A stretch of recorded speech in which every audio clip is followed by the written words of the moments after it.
Hey people! In this video I want to show you two methods to play creative and musical fill-ins on the drums. This video is aimed at all drummers, as you can easily adapt the systems to your level. As always on this channel, I would like to help you to become more independent and creative on the instrument. I want to help you play music on the drums. In the last video I showed you how you can create an infinite number of fill-in variations from one single rhythm. You can watch this again here if you like. In short, a memorized fill-in is of no use to you if you are not able to adjust it to the current situation. When a drummer says to me, "Show me a cool fill-in," it's like a young author asking, "Tell me a cool sentence," or a soccer player, "Show me a great move." That's not how it works. You have to find the right sentence or move for this context. There is no such thing as a good sentence, a good move, or a good fill-in. There are at most suitable ones that are appropriate to the situation. And so we can and must adjust each fill-in. You can learn that. And now I'm going to show you two more ways you can do just that. Here we are actually using a few ready-made fills or building blocks, because every now and then you should copy something from others in order to challenge yourself, to look through different glasses, to get new perspectives and inspirations, to see what is possible and to take a few building blocks for your own bag of tricks. In addition, in some styles of music there are already certain standards that often fit into this genre. You can then play style-typical faster, but only if you are able to adjust them. In football, for example, there are the famous standard situations, but still everyone has to be readjusted for each situation. I'll show you this quickly with the typical hard rock lick. If you listen carefully, you will notice that I have played this very often in different variations on the albums of Ohrenfeind. I'll show you this lick once on its own and slowly.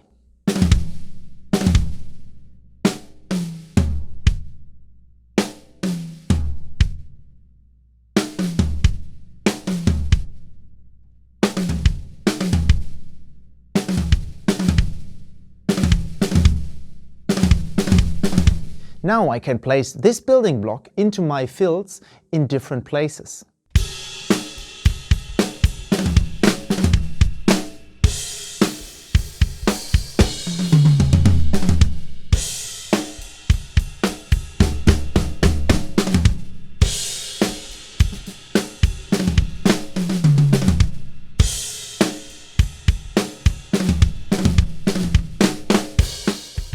I can also play the lick backwards.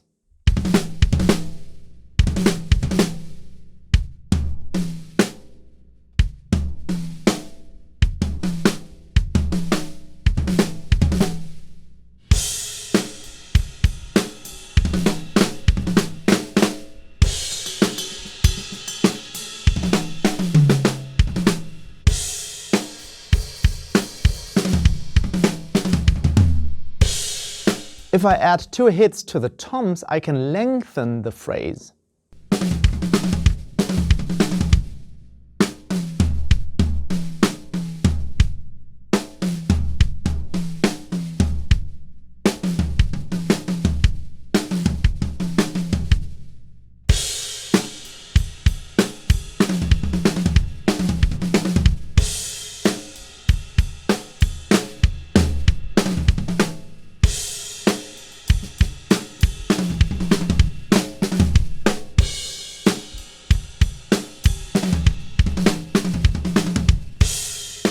I can play the phrase in different note values.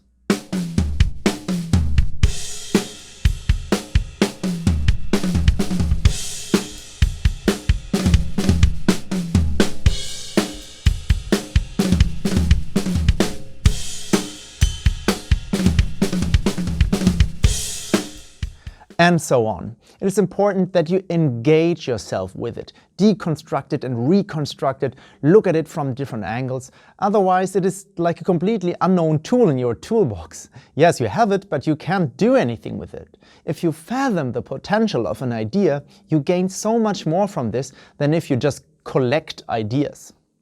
So feel free to learn a few cool fill-ins from books or other drummers, but then change them right away, adapt them and integrate them into your playing so that they become part of your repertoire that you can use creatively.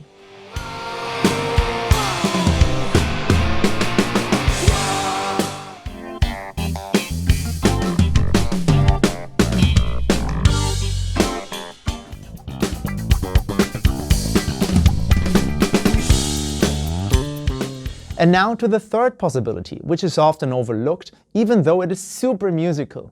Develop the fill-in from the groove. That means we continue to play the same instruments on which we play the accompaniment. You now have several options for creating a transition. You could easily enhance the energy by increasing the volume and maybe even opening the hi-hat.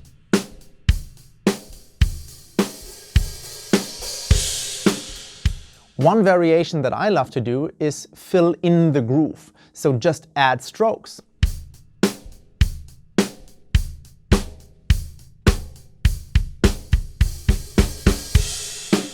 Sometimes I just play all three instruments at the same time and also increase the volume.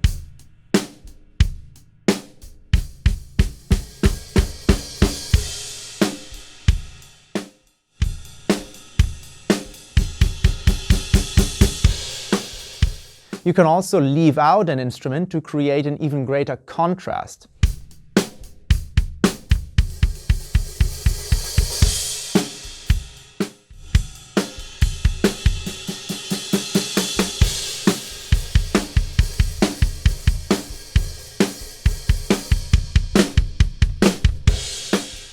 With that alone, you can already do so much and create exactly the effect you want while still keeping the groove going. You can of course break up the groove more and more with syncopation, choked hi-hats and so on. And then in the next step you can blur the line between groove and fill-in by varying the groove, breaking it up, then adding the toms and the cymbals. This is how you can develop an organic transition. Here are just a few examples of what that could sound like.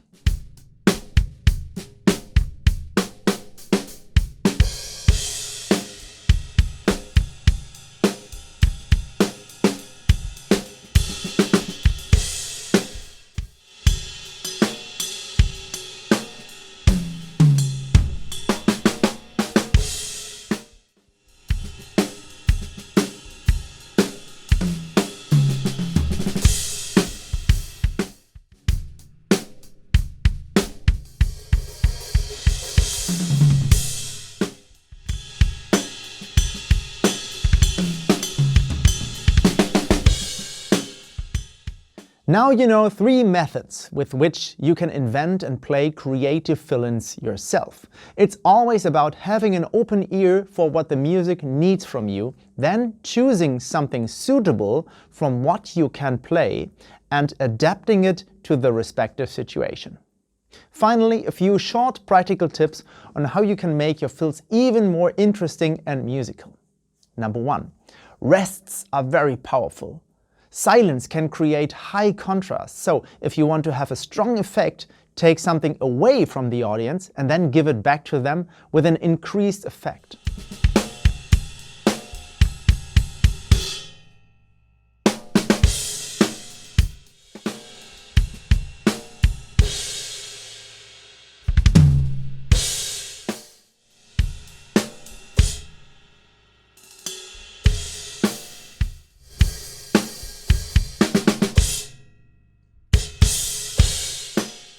Number 2, get used to the fact that fill-ins shouldn't always be exactly 1 bar long. Sometimes they sound better if they're shorter, sometimes longer, and sometimes it might just be that the fill-in shouldn't go to the 1 in the next bar, but to the 2.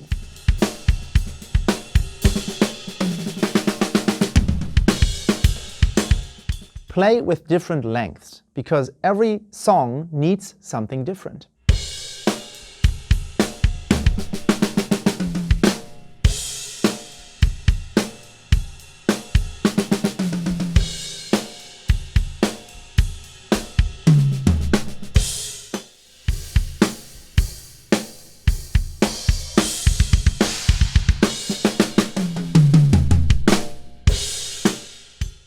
Number 3. Continue playing the backbeat with your fill-ins, so always play the snare drum on 2 and 4. That usually sounds very good because the flow of the song is preserved. The backbeat is a supporting element in almost all songs in the fields of pop, rock or metal.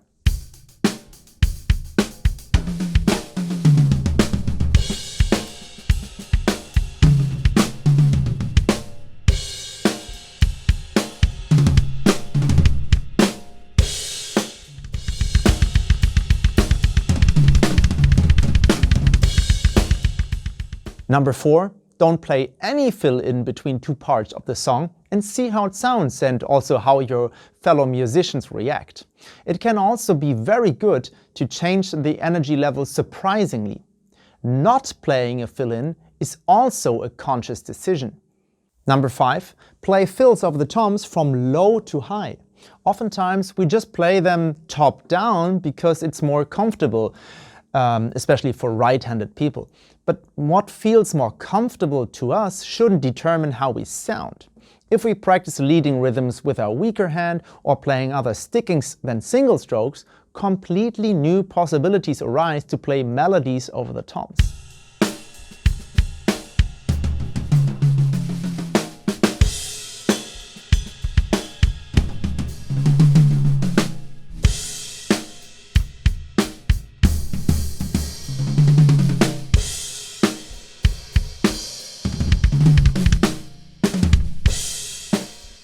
And finally, number 6, build in different note values, especially triplets, because this can achieve an interesting acceleration or braking effect.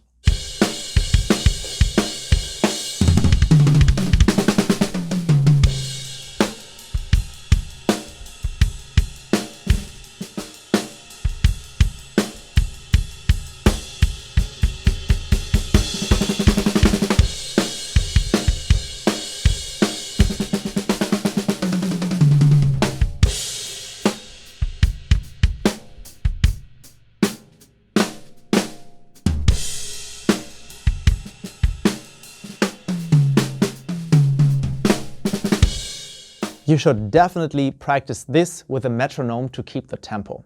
Advanced players can also deal with groupings and polyrhythms to fill their bags of tricks even further.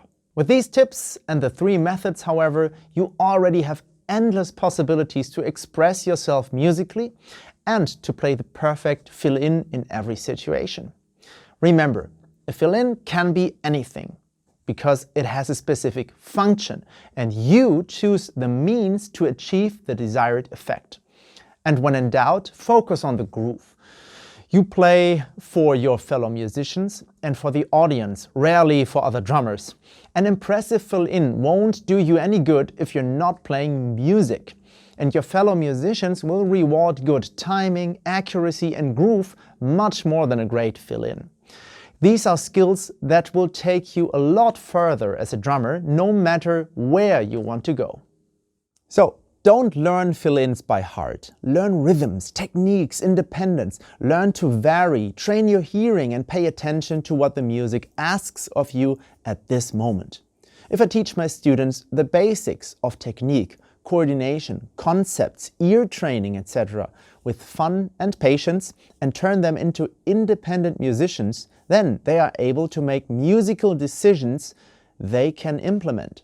I'm not going to let them memorize fill-ins, because then they can only use the few that they have learned. That's why I rarely deal with extremely specific problems with my students, but rather fill their toolbox so that at some point they can find a solution for every problem themselves. Thank you so much for watching. If this video helped you, please give it a thumbs up and subscribe to the channel for more videos on drumming, effective practicing and personal development through learning an instrument. See you on the next one. Until then, take care and bye-bye.